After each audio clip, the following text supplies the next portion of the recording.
అందరూ నాతో ఎల్లప్పుడూ చెప్తూ ఉంటారు, కన్నయ్య నువ్వు పెద్దవాడివైపోయావు, ఇప్పుడు కూడా పిల్లల మధ్యలో ఉంటూ నువ్వు ఇలా అల్లరి చేస్తూ ఉంటావు, ఎందుకు? నువ్వు పెద్దవాడివి, పెద్దవాడిలాగా ఉండలేవా అని. మిగతా వారు ఇది అర్థం చేసుకోలేరు. ఆలోచిస్తారు, ఇతను భగవంతుడు కదా, భగవంతుడి మాటలు ఎందుకు గంభీరంగా ఉండడం లేదు అని.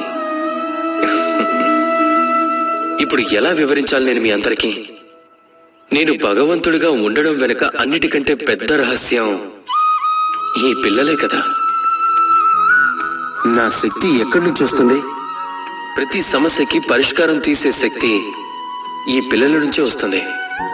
జీవితం జీవించే శక్తి, ఈ ప్రపంచానికి ప్రేమను నేర్పించే శక్తి పిల్లల నుంచే వస్తుంది. ఎందుకంటే పిల్లల కన్నా పెద్దగా ఎలాంటి భగవంతుడు లేడు.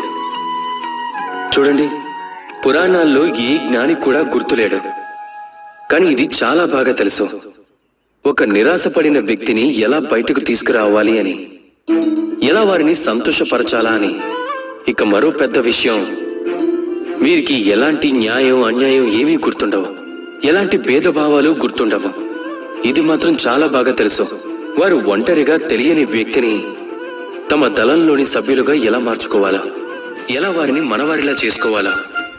ఇక ఇది చాలా పెద్ద విషయం. ఈ పిల్లల ద్వారా మనం చాలా విషయాలను నేర్చుకోవచ్చు. అందుకోసమే మీరు కూడా ఎప్పుడు జీవితంలో గంభీరంగా ఉండటానికి ప్రయత్నించకండి.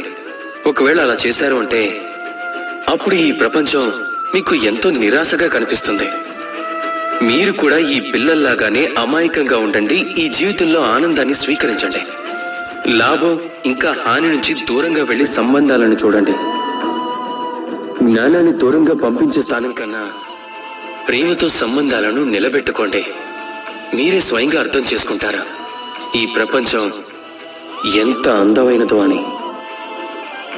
రాధా